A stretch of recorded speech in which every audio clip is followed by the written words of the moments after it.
It's always fascinating to me how an audience kind of automatically knows when it's time to begin, and that conversation begins to quiet down, and it just becomes apparent. As many of you know, I am not Russ Baker. I am Bruce Nevin. I'm treasurer of the Peace Council, Martha's Vineyard Peace Council, one of the two organizations sponsoring this event. The other being the Social Action Committee of the Martha's Vineyard Humor Center. Jerry Danzig has been very active with this, and Antigone. So on your chairs you will have seen a little shameless solicitation from the Peace Council. We have a scholarship that we give annually, and we're dependent entirely on donations. And a few years ago, we had a generous donation that brought us 25% of the way to the threshold for an endowment under the permanent endowment of Martha's Vineyard to begin providing its earnings to the annual scholarship. It has to get to $20,000 before. And below that level, the earnings of the money go to the permanent endowment and their activities. So that's what that's about. Another thing I wanted to mention, was asked to mention, our resources, the activists have been rather divided this summer.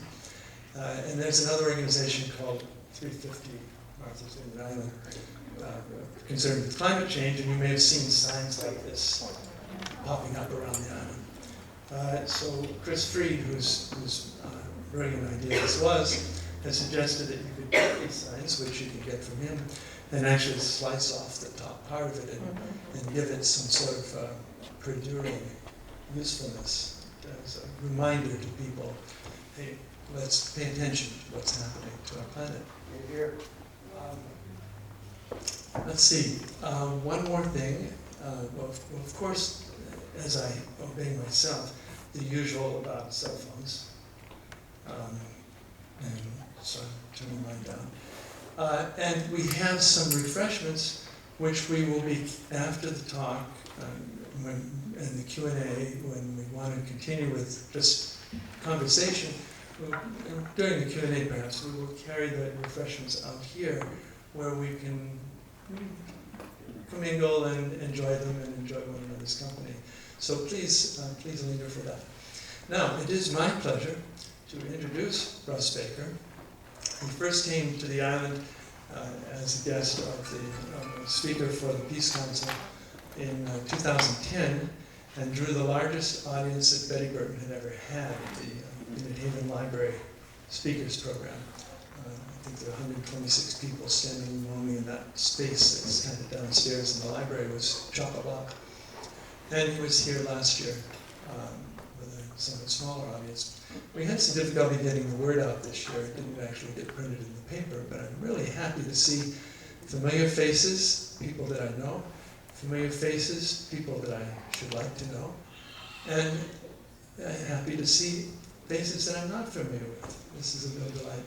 So Russ Baker, and I'm sort of studying back and forth, Russ Baker is the founder of whowhatwhy.com, which I recommend to your attention as a vehicle for getting out the fruits of intensive investigative reporting to give us an understanding of what's really going on in the stories that you read about in the paper and hear on the news, and the stories that you don't read about in the paper and don't hear about in the news, and to get an understanding of how power really works in this country, in this world today.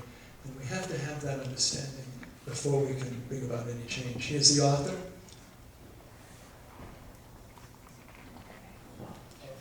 of this marvelous book, Family Secrets. Many of you have read it, and many of you have copies. Carrie here has some on sale for, Carrie is Russ's associate, on sale for $20, which is a little less than the list price. And I highly recommend it. In-depth exploration of the last 50 years of United States history and what's been going on that is not apparent on the surface, and certainly not apparent in the disinformation that we commonly get dished out. So without further ado, I invite you to hear and see Russ Baker.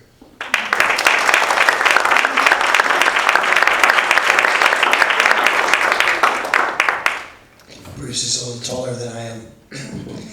It's great to be here. Thank you very much. Thank you very much to Bruce Nevin, Sarah Nevin, and Jerry Danzig for putting this together. I always enjoy coming to the Vineyard. I mean, who wouldn't? And really terrific people there. I was just saying to Carrie, there are very few places, certainly in the United States, and I think in the world, that has such an interesting mixture of people, and so many people who are intelligent and who care about things. So one just sort of soaks that up when one is here.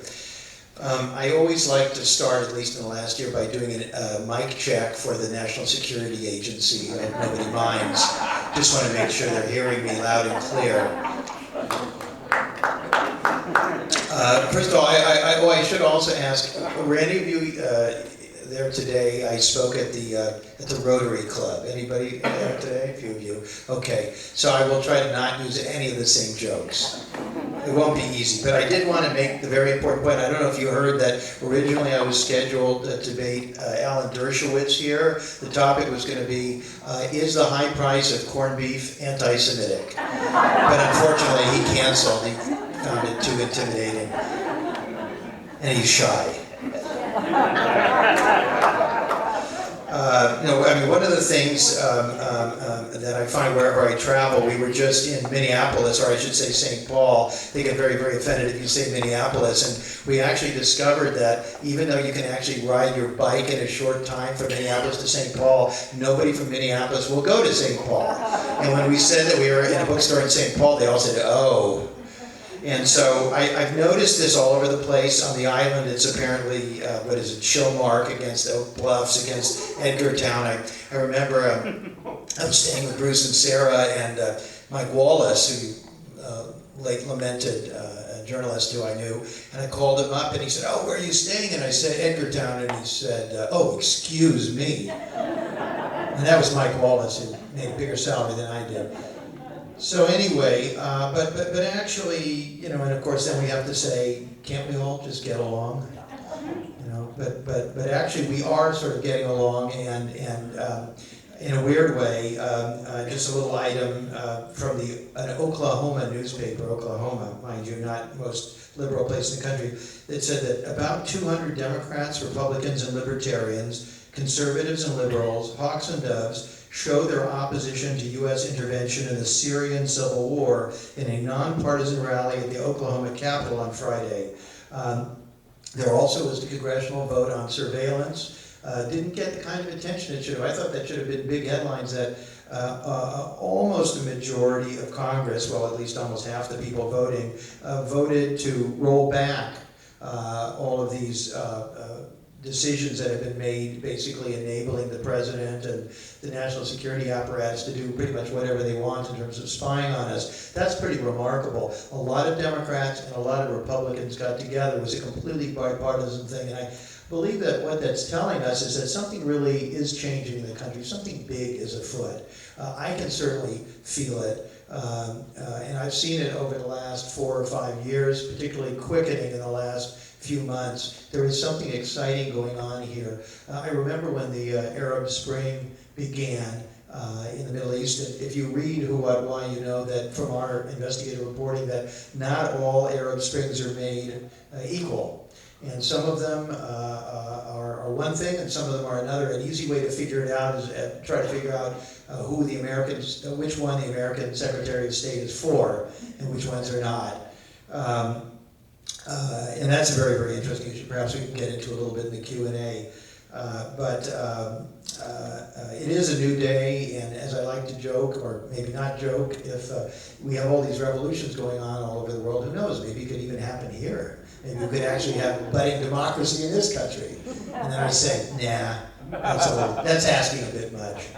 Could we ever overcome the institutionalized corruption in this country, the tremendous big money, the corporations, the strange thing how every president, whether they're a Democrat or Republican, a conservative or a liberal, you notice how they do so many of the same things. They're different on some hot button social issues that appeal to the base, And even those, they have to be brought dragged kicking and screaming. But on these big issues of war and peace and money and some of the other issues, doing something about climate change, there doesn't seem to be that big a difference. And then you have to ask yourself why. And once you start asking yourself why, then you start asking yourself, well, since there doesn't seem to be any change or any real democracy, what about all this spying on us?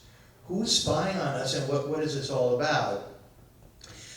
Certainly I've been wondering about that, and fascinated to see that establishment figures like Chris Christie, the governor of New Jersey, who apparently now is a media favorite to run for president, he recently attacked libertarian Republicans for being naive about national security. And you have to wonder who's naive, because if you actually ask a question that never gets asked in the mainstream media and rarely gets asked in the so-called alternative media, I'm not anymore too big a fan of either of those, and maybe we can talk about that later, and why we started Who, What, Why as a sort of a third way, and we came to the conclusion that even the so-called alternative media was basically part of the establishment. That sounds kind of strange, but not if you understand a little bit more about how artificial conflicts are fabricated. The naivete on national security is about the question of what is national security? What are we being protected from? And I think I've earned the right to say that because I live in Manhattan, because I was covering the attack on the Twin Towers on November 11, 2001 for a major establishment newspaper. Because I was standing there, I actually ran in while the buildings they had literally just collapsed. It was a giant cloud of dust. I didn't know what was happening. Everyone was running away, and I was running in, as a reporter is supposed to. And then a little bit later, I was standing in front of a building called Building 7, and I saw it amazingly collapse so neatly in front of me. I was talking to an editor at the Los Angeles Times, and I described it, and he said, well, that's a controlled demolition. And I said, well, I don't know what it is, but boy, if that was an accident, that's the neatest accident I've ever seen. Anyway, I can't answer any more about that, but all of these make us think. We did some articles on Who, What, Why I commend to you. One is about a house in Sarasota, Florida, where about 10 days before the attacks, a Saudi family suddenly left in a big hurry and left their cars behind and dirty diapers and food on the table, and they just took off and didn't come back. And we looked into it along with the Miami Herald, this story you've never heard in any of the mainstream or alternative media. They have never covered this story, and this is about this family and how the gate records of that gated community indicate that Mohammed Atta and some of the other people who are allegedly were the hijackers were all visiting this house either for dinner or making telephone calls, and that the FBI knew about it and were in there and then shut the whole thing down. That this was kept from the 9/11 Commission. Senator Graham confirmed that to us, that it was kept from them. He was very, very disturbed about this. We traced the ownership of that house to a man who runs a major Saudi corporation, working directly for one of the most powerful Saudi princes. Now, you can speculate about where that all leads, but that does seem to be something that law enforcement and all the people protecting our national security should be interested in. And I say, if they want to spy on us, why not start with telling us about that house? But they don't. And they just keep talking about how endangered we all are and how they're doing something about it by spying on us. And I don't know if you've seen some of these recent news reports about here that the NSA let slip that it doesn't just look at alleged suspects and their phone calls, but it looks at one hop away people that they call. And then it said they were forced to admit, well, no, actually we look 2 hops away. And recently they were forced to admit, no, we look 3 hops away. And according to one study that was done, everyone is 4.74 hops away. Anyway, there have been all kinds of interesting stories. Has anybody heard about the recent detentions of Glenn Greenwald's domestic partner? Do you all know who Glenn Greenwald is? And Yes. Glenn was somebody who, like me, nobody heard about a few years ago. I wouldn't say nobody, but he really had to work hard and sweat a lot over a number of years because what he was talking about was deliberately ignored. He would write those terrific pieces at Salon, and it took a number of years, and finally he became a little bit of a star there, and then The Guardian picked him up, and then the rest of the media trying to ignore The Guardian, but they can't really do that anymore, including, again, some of the alternative, so-called alternative media. Anyway, I bring, by the way, I bring more pages of random notes to myself than most people do of single-spaced prepared comments, and I sort of never know what I'm going to talk about. I kind of look out there and see people are falling asleep. And by the way, be honest with me. If you're getting bored, just yawn or wave or something, because I can't move on and talk about something else. And one of the things, by the way, I just the book Family of Secrets. I recently was visiting a sleep doctor who actually told me that he'd been reading my book, but he had to stop because he could no longer sleep at night. So, okay. But anyway, Glenn Greenwald, his domestic partner, was in Berlin seeing a woman who works with Glenn, flying back to Rio. He had to stop in London, and they grabbed him. The Brits grabbed him, the police, and they held him for 9 hours. That's a long time. I've been held a couple of times at Kennedy Airport. They never tell you why they're holding you. And you don't know if this is just to kind of freak you out. My joke is that it was a case of mistaken identity. They mixed me up with somebody named Russ al-Bakr. I really don't know, because they never tell you. You see, they don't have to tell you anything. Isn't that the beauty? While they're protecting us, they don't have to tell us anything, even when they make a mistake. And you did see the New York Times, and they do, the mainstream media does some good work, particularly when it's really easy and safe. And there's a study that they can quote, and there's some study or something showing that there were something like 2,000, I got it here somewhere, 2,000 some instances where they accidentally, you believe this, they accidentally spied on people. They said it was all an accident and they just need better coordination inside the NSA, which is not very reassuring since those are the people who are protecting us. And also, by the way, if you study the protection, what's very interesting is how many, let me ask you, how many terrorist attacks have there been since 9/11? Well, how many have they claimed? Well, how many have there been that we know of? None, right? Okay, and how many? They've been trapped.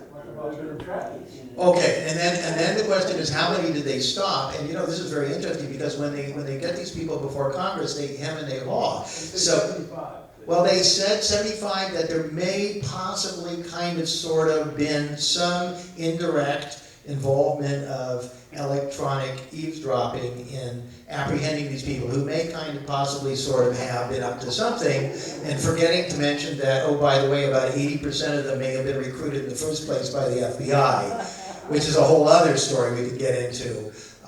The FBI has a long, long history. One of my favorite things is, that the old saying, the FBI always gets its man. Watch those shows, Dragnet and all that stuff. Well, no wonder they always get their man, because it's always their man. So, and I don't mean to be too harsh on them. I suppose they mean well, and I suppose they're trying as best as they can. But honestly, I spent years looking at the John F. Kennedy assassination and reading FBI memos, and boy, they misspell everything. And you look at that, and you wonder, is that accidental or is it that deliberate, and what's worse? So, in a country where there's so many people who need jobs, and it's a great job, and it's well paid, and the security side, you wonder why they keep hiring people who can't even spell, literally, the names of the key people in the memo. And then later they say, oh, well, the reason we couldn't stop that thing or something was because it was misfiled. I mean, honestly, they say this all the time. And, of course, this then becomes these kind of things. If it wasn't the FBI, it would be an excuse for outsourcing. And by the way, there is a lot of outsourcing. I know you've seen this. Originally, we were supposed to have a thing called the peace dividend. You remember that? The end of history, according to, what's the guy's name?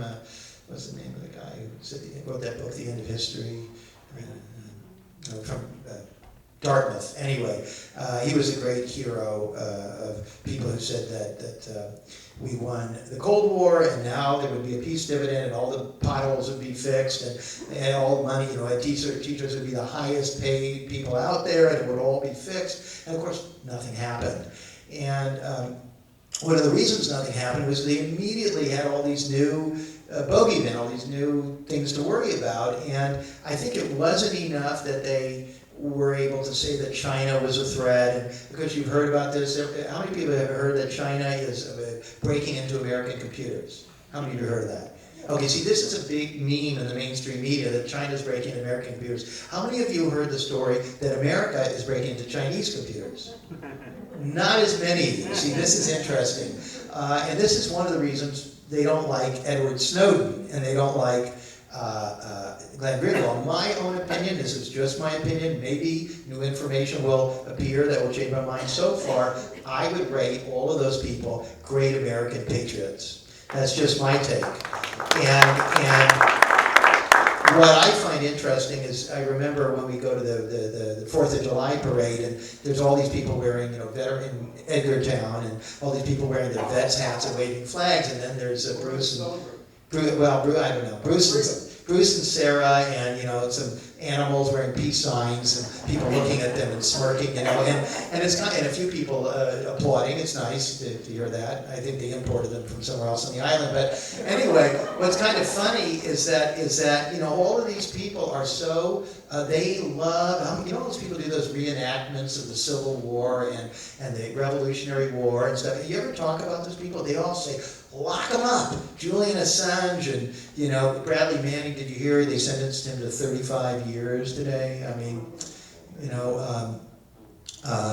and you look at those documents, and I'll tell you, who, what, why. We're not the only New York Times, The Guardian, and others, but we are now doing it consistently. We're one of our people, one of our writers, has access to some of those documents, and we vet them. We look at them and we do research. We do actual research to try to figure out, are they real? What do they mean? What's the context? And then we write about them.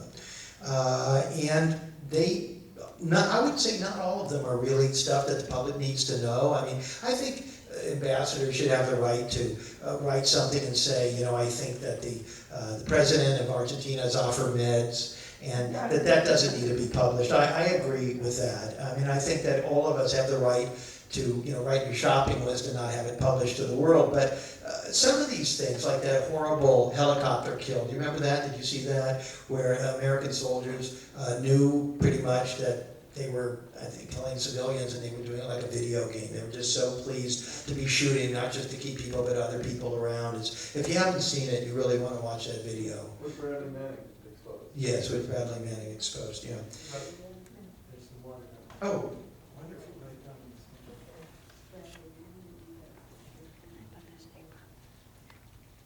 does anybody know how long I've been going? It feels like hours. Hours. 20 minutes. Why don't I go for like 5 or 10 more minutes, and then we'll do like a really long Q&A. Would that be good? Okay. Sure. Yeah, you're preaching to the choir. Well, it's a synagogue, But I just to make that one up on the spot. All right. He doesn't work with me. Okay, what else? Is that a plan, bro? We'll have that essay up there. Okay, I gotta redo this. This is great. So I started this thing called Who, What, Why. How many of you had heard of it before you came here today? Yes. A few of you, okay, and the rest of you hadn't. How many of you had heard of it for a week ago? A few of you. Okay, well, wonderful, wonderful. Let me just tell you a little bit about my sort of background. I work for all sorts of news organizations, and I've taken paychecks from everybody from The Nation magazine to Fox News, so I've really been ecumenical. I've tried to be. I try to be open-minded about things. I have my own prejudices and biases, but I really try to be curious and see if we can establish some facts. And I think that's so important because in this country over the last, I don't know how many years, we've gone from a point where people kind of agreed on at least some facts to the point where they don't agree on anything. You talk to people, they don't believe there's such a thing as evolution. People don't believe anybody landed on the moon. I mean, these are large swaths of the population. And there is a reason that people disagree about these things. There actually is a reason. People have become more and more convinced that they're being lied to. And I've discovered that the public is bifurcated between sort of two groups that subscribe to two sets of media. There are people who love curators with credentials. That's the first time I've used that. I like that. Carrie reminded me of that one. The curators with credentials. I'm going to use that again because this is sort of people who like people with good Ivy League degrees. They've been on, Oprah or Dr. Oz, PBS, NPR, New York Times, The New Yorker, Atlantic Monthly. If you're feeling mortified and these are where you get all the information, I got news for you. You don't know the whole story. And I like those places. They're very, very well written and very well edited. They're very smart. But all of them do what in the CIA parlance they call a limited hangout. That's where you admit part of the story and you don't tell the rest of it. And I know about this because if you go to dinner parties and things, you always have kind of a nice conversation about your favorite, PBS, NPR, and there's probably somebody here who works there and love you dearly. But they do good stuff, but those things all softened up over the years. Did you notice that? A lot of it is actually the style. You have a person with a very special way of talking, and then they have the realities in the background, clacking plates, and they say, Mario Garcia, 32, works in the kitchen. And then you think, wow, I'm really getting, a kind of a liberal, touchy-feely radio thing, but, try to think about what they told you about the U.S. intervention in Libya or in Syria, and look really hard, and you'll discover that they almost never had much stuff suggesting that this was not necessarily a great idea, that the U.S. and NATO weren't necessarily really going into those places strictly for altruistic reasons. This is a problem, and so part of the population adheres to sort of the mainstream Libya, which I think media, which I think is just the mainstream Libya. Okay, one of the funniest things to me is that people like Sarah Palin and that ilk like to attack the media as a bunch of rabid leftists. Well, you cannot be a rabid leftist when you have 3 children in graduate school. It's hard. I'm not saying you can't, but it's hard. And then the other group is the so-called alternative media, and these are all your favorite magazines, weekly magazines, and so forth. If you get solicitations to go on their cruise, then that's the one. Or another one that does whatever they do. And then there's a TV show, and they have no production values, and so you feel like, wow, this is really the truth, And a woman with a kind of a scratchy, raspy voice, and you say, gotta be the truth, because there are no production values there. And then you watch that show, and they have 2 different people on arguing about what to do about Syria. And here's the argument. One is arguing that the U.S. should just go in and blow out the Assad regime, or whatever it takes, and the other one vociferously disagrees and said there should be only non-lethal aid to the opposition. And then you scratch your head and you say, are there no other possibilities there? What's actually going on there? Admittedly, this guy is no walk in the park, but is he actually noticeably worse than all the people that we've always supported in that region? You have to ask yourself that question. Any serious good journalist would ask yourself, but you can't do it. And what happened was the national security establishment was so clever. They looked at the Arab Spring. If they weren't involved very early on, which there are more and more signs that they were, shake things up a little bit, keep things lively, more opportunities for the weapons suppliers, new clients. But if they weren't, they were not seemingly for the Egyptian Arab Spring, you remember that. But then they were so thrilled with that one in Libya, and boy, they were in there early, and remember then they had to do the no-fly zone, and then quickly they said, we've got to bomb the Libyan people to advance democracy there. So they did that, and then, there was nothing in the media, there was total silence, even among all your favorite peace outfits, and the reason was they got tricked, they did an end run on them. Once they, instead of basically using a kind of more conservative right-wing thing, they just said, hey, we're about women's rights, we're about minorities and protecting people there and democracy and freedom, and then nobody wanted to be against that. And so that's sort of, I think, what happened. I want to just talk for another minute or two about the national security, because I did promise to talk about it. Anyone, if you've heard my talks before, don't answer this question. Do you know how many people in this country have top secret security clearance? And only answer if you don't know the answer, if you're guessing. 1 million, okay. Anybody else want to guess? A couple million. Is anybody going to guess 4? Too many.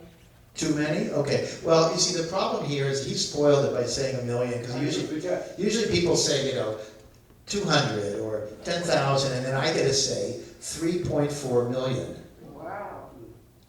Probably a few people in the room, I can't ask them because they have top security clearance. And you know what comes with top security clearance? What comes with that? You can't talk about it. Yeah, it's brilliant. It's brilliant. So we talk about it, they haul you off, and you share a cell with Bradley Manning for the next 35 years. So this whole game is kind of rigged because you can't know anything about it. And many years ago, when I was at the Village Voice, I did a big thing on the CIA, and I met all these people from these places, and they basically told me that the big joke was on Congress. You know how Congress is the one outfit that's looking after our interests, right?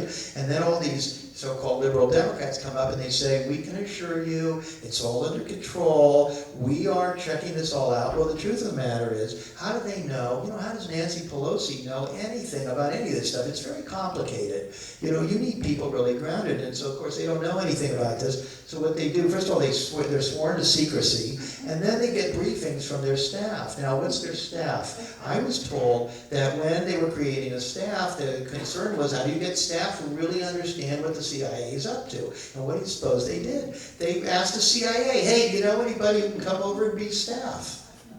I kid you not. And so this is what we're dealing with in this country, and it seems to me, and it seems to us at Who, What, Why, that we need to know this stuff. Because some people say, well, that's so depressing. Would you stop? Because, I want to go back and do my yoga, or, I like to compost, and, and I admit those are good things, and they make us feel better, but you really need to be involved in knowing what the heck is going on. Because if you know what's going on, and you tell other people, guess what? Eventually, everybody knows what's going on, and once people know what's going on, if they don't like it, they get mad. And when they get mad, people who run for office and need their approval get worried, and then they start changing what they're doing. It's a really simple formula. And so we started Who, What, Why. We are a nonprofit, nonpartisan news organization. We started it in 2005 with me running up my very meager credit balances on my credit cards. And we started with nothing, and I wrote most of the articles. We've been growing quite a bit lately. We don't accept ads. All of our funding comes from people like you. Everybody doesn't want to give us money, and they say, why don't you ask George Soros or Oprah? So they haven't given us any money yet, so we really rely on ordinary people.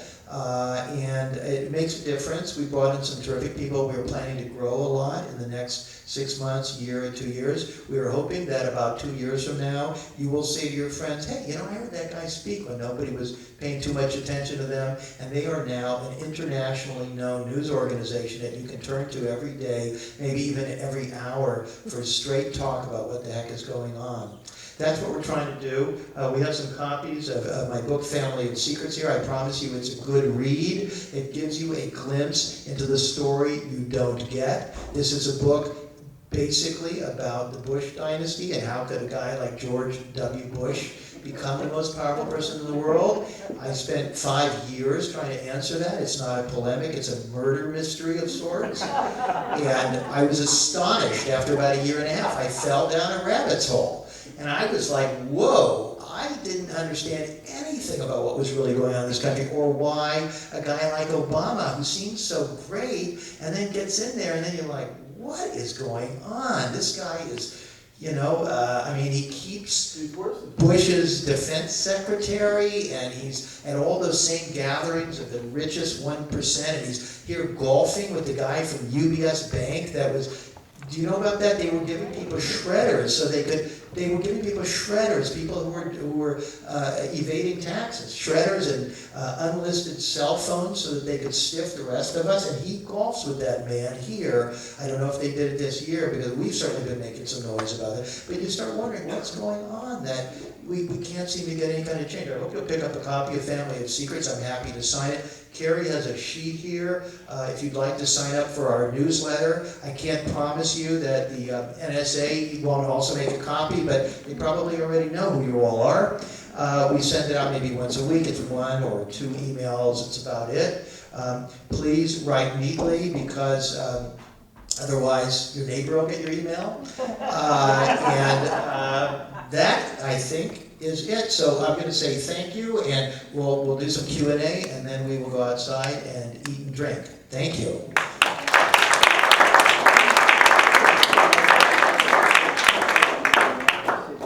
Yes, young lady. Well, I have a deep burning question about what you actually think went on with 9/11. Deep burning question about what I actually think went on with 9/11. So this is the question that when you answer it, your career is immediately ruined. Even a career outside the establishment such as mine is now. I have no idea what happened. I think that most of these things are layered. If you read our website, we've been going into Boston looking at this very strange bombing of the marathon. I know you're not supposed to talk about it within a few hundred miles of Boston because it's so unsettling. And I've noticed when you mention, people sort of look down at the floor. It's very disturbing, this kind of thing. But I'll just tell you, I mean, right away after this thing happened, and they said they had no idea. Does anybody know these people in this video where we suspect them of doing the bombing because they're wearing backpacks? And I said, well, everybody else in the video is wearing, where's this coming from? And then all these other things started happening, and then they said, we have no idea who these people are, we don't know their names, does anybody, can they identify them? And then the Russians said, we can, remember that, we can, because we've been following them, and you've been following them, and we told you. And then the mother said, I can, because you guys have been, your FBI's been in and out of our house for years. I just think right away, I'm sorry, it sounds like I'm ducking the question, but I think also with 9/11 that you have to say, why on 9/11 and on the bombing, did you know they had drills during both days? People got confused because they had drills. They had a drill in Boston that was underway, was in the works, for a security drill involving backpack bombers. I mean, how did these things happen? On 9/11, how did they have a drill with a fake hijacking and scrambling planes? And then all the military people said, well, we thought it was the drill. So I don't want to get more into this, because when you do, I don't want to get any more into 9/11. And I have a rule, one question on a topic, because otherwise the whole thing goes down a bottomless pit. Have some wine, then let's talk about it. Okay, another subject. No, by the way, no statements, please. Let's just do questions. Yes, sir, there. Yeah.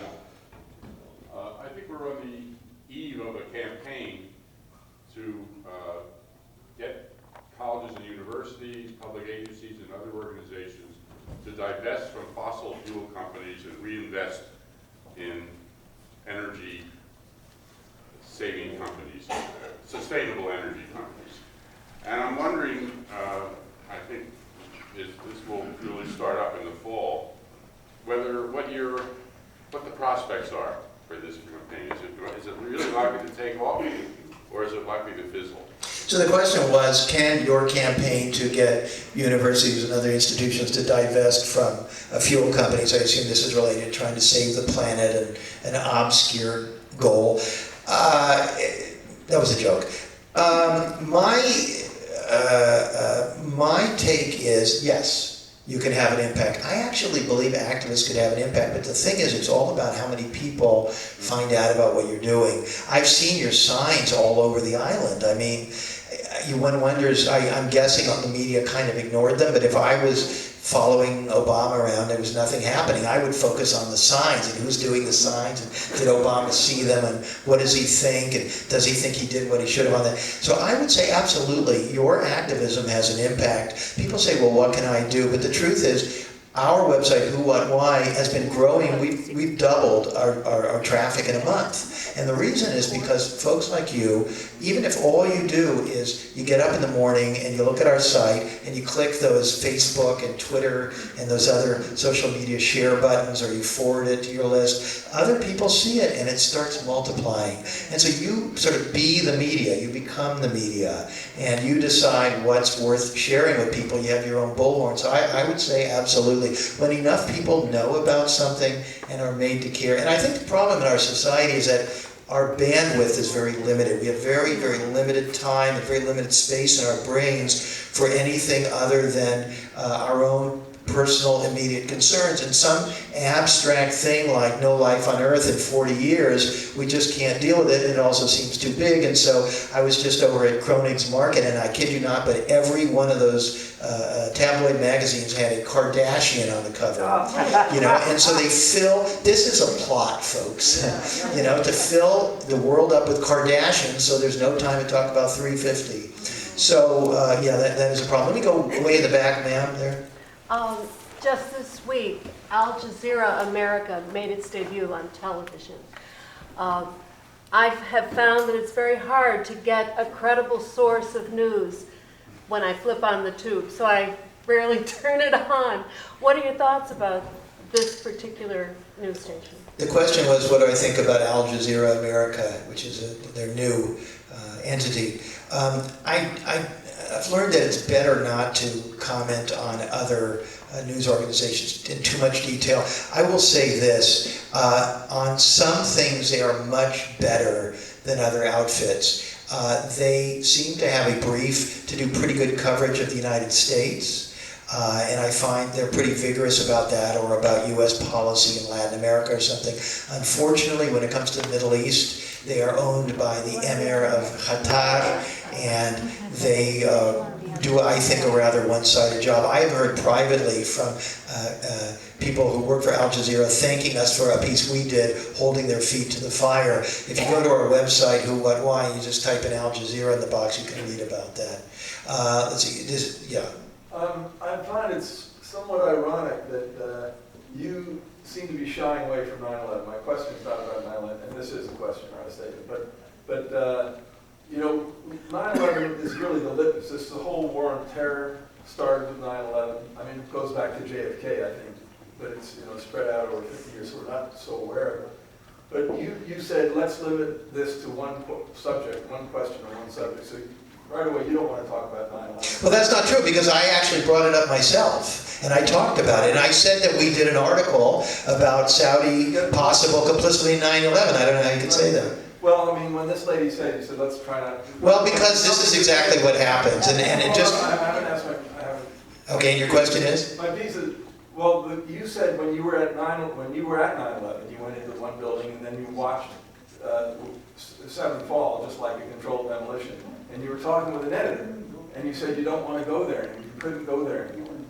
But so you're saying the same thing. We shouldn't talk about these things. No, I'm not saying that, but the problem is there's a kind of a weird obsession in this country of certain people, and I do think something has flipped in their brains. It's not that that is not important, and I will talk about it, but it is not the only issue. It is a part of a possible long-term series of things that are extremely complicated. I'll just tell you this, I do not believe that the entire U.S. government was involved in a plot against the American people, okay? I don't believe that. I don't believe personally that Larry Silverstein pulled his buildings deliberately. I don't believe that. You believe that controlled demolitions were used? I don't know. I said that it looked like a controlled demolition to me. But the fact of the matter is, I don't think people would be too happy with our journalism if we were mostly pontificating without having done any research. The research we have done so far has led to this house in Sarasota, Florida. I implore you to read that and look at that, because that is hard. Okay, that's hard evidence. We want to look at other things, but I don't know how much anybody here has donated to us, but we are entirely nonprofit. We can't do anything without people funding us, and it is the 9/11 fanatics who are the most aggressive in demanding that we do something about this, and the least supportive in terms of writing checks. They literally say, I'll give you $50 if you write about this. Well, no, thank you. There are a lot of issues, and I would say this: we would make a commitment to set up a team to work only on 9/11 stories if substantial monies came in to fund it. We're willing to look at any story. Okay, yes, sir. You've given a very dismal depiction of the United States and its society and government. What would you do about it? This gentleman said, I've given a very dismal picture of the United States and society. What would I do about it? Well, here we are in a synagogue. We can all pray. That's a good one. Thank you. That's new, too. You know, what would I do about it? Look, I don't think most people are evil. And weirdly enough, I don't even think most of the people who do bad things are evil. You know all about Mr. Eichmann and his explanation that he was a bureaucrat. And this is the sad thing. There are hundreds of thousands of people who every day millions of people do despicable things because they work for a large corporation, they work for an agency of the government, they work for a police department, they work for a charity, and they're asked to do something that they don't think they should do. The problem is we're all asked all the time to do things and to compromise our values, and it's not easy to do the right thing. I don't think I'm perfect. I work very hard at trying to do the right thing. I'm trying to be as honest with you as I can be without breaking down and crying. But you know, it's a problem, and I think it would be healthy in this country if there was more transparency and if we were all more human and we talked about, look, I'd like to do the right thing. I'd like to hear more people talking about how within their organizations they're trying to sort of gradually make it more accountable without necessarily being unemployed. You know, I mean, I think incremental things really do make a difference. And all these organizations that are trying to make corporations more accountable on a green level and on these other levels, I think they're actually having an impact. So I am, weirdly enough, I remain hopeful in general. Ma'am in the back there, and then let's do maybe 3 more questions. Okay. Yeah, a couple weeks ago I heard a former NSA person talking about the surveillance scene, and he said, well, you know, this really wasn't a secret. Congressional committees knew about it, the administration knew about it, blah, blah, blah. He said it was only a secret to the public. So my question is, do you see this lack of transparency and considering things only a secret to the public as something that has evolved slowly over time, or was there a sort of a point at which things shifted and the attitude changed that was acceptable? The question was a former NSA person saying that all of these improprieties on the part of the security state were known to elected representatives and other people, just not known to the public. Is this something new? I don't think it is. I think that has always been the case. I think that the way power works is if you are a few people and you have a lot of power, the only way you keep power is to keep the majority of people from figuring out what is going on. And what more brilliant way to do that than to tell everybody you can't know about this for your own good? And so the whole system is sort of rigged. Family of Secrets is really all about that. How the Bush family, going back 4 generations, they were on 2 different grandfathers were working for one of the most powerful families in America. I mean, that's who they were, that's whose tune they were dancing to, that's whose tune they are dancing to.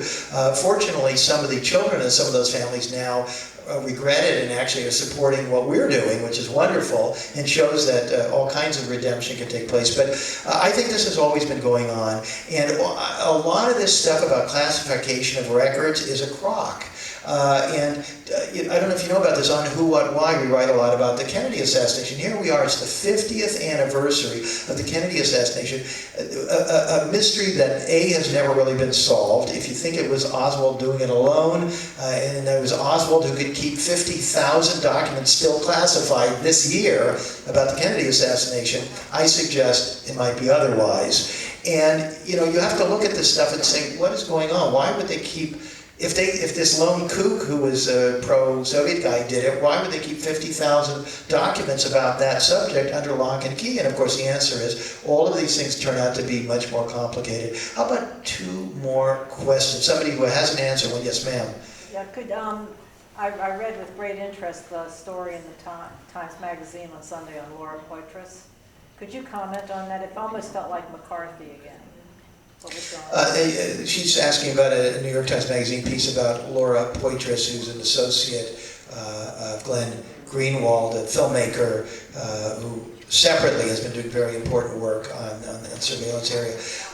And she gets held at the airport, put through all kinds of things. By the way, she and Glenn Greenwald's partner, they took their stuff. They took their computers, their hard drives, their game players, and they kept them. Now, why is this not a headline? I mean, don't you think that's outrageous, with no explanation and never have to return it? Did you hear that yesterday or the day before, the British police went into the Guardian and went down to the basement where their computers are, where they had these publicly available documents, and they destroyed the computers. They physically crunched the metal. Now, those documents are available elsewhere, and so what's that about except intimidation?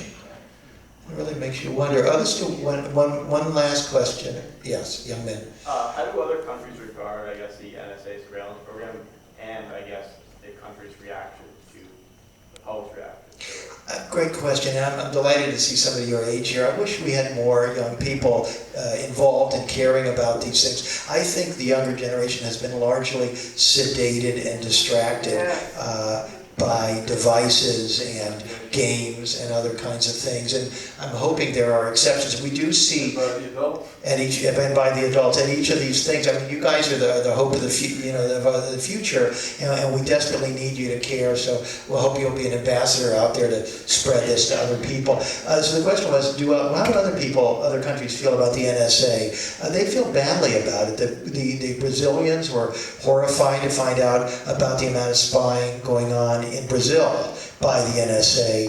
The European countries were alarmed to find that the U.S. has been spying on our allies. And when they were trying to get everybody to go along with the so-called coalition of the willing, I love that term, coalition of the willing and the kicking and the screaming, to go into Iraq, they needed a false front that everybody was, so they got Denmark and Micronesia, some of these other small places to go to get behind it, Estonia, to send 12 troops, and made a big deal. And the media made a big deal about how excited these countries were to all go into Iraq. Well, of course, they weren't excited at all, but it turns out we were spying on, when I say we, I mean our country was spying on all these people, and they were even spying on Tony Blair. I mean, they were spying on everybody. So, I mean, and then this guy says that they've been spying on Obama, so that'll tell you a little bit about why the president can't or won't do more than he does. All right, listen, thank you very much. Let's get some books, and then we'll adjourn outside.